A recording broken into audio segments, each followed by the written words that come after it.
Kwa siku ya leo nimekuja kwenye ofisi yetu ya chama kwa ajili ya kuchukua fomu ya kutia nafasi ya bunge jimbo la Tarime vijijini. Leo ni siku yangu mimi ya kuchukua, lengo langu kubwa likiwa ni kiu ya maendeleo na kiu ya maisha ya wana Tarime vijijini. Tarime vijijini tunahitaji tupate kiongozi mzuri ambaye ataweza kutubadilisha katika maisha haya. Lakini kwa sehemu kubwa sana bado watu wetu wana shida za hapa na pale.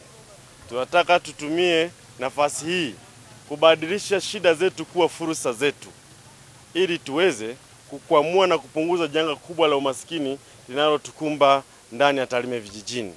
Lakini vile vile kuboresha miundombinu ambayo kwa muda mrefu imekuwa tukiboresha miundombinu hapa na pale, lakini maeneo mengine bado hayaweza kupitika.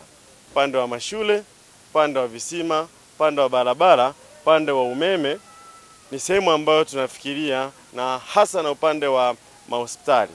Kwa hiyo ndugu zangu, leo nimekuja kuchukua fomu kwa ajili ya kujaza, lengo langu likiwa kubwa ni namna gani tubadilishe maisha ya wana Tarime vijijini. Tuishi maisha ambayo yanaendana na mali tulizo nazo. Kikubwa mambo yamefanyika, lakini kikubwa nachoenda kukifanya ni namna gani ya kuboresha maisha ya mtu kaya moja moja. Kuna sehemu kubwa sana kwa upande wa Tarime vijijini, pamoja na utajiri tulionao, kuna watu wanalala njaa.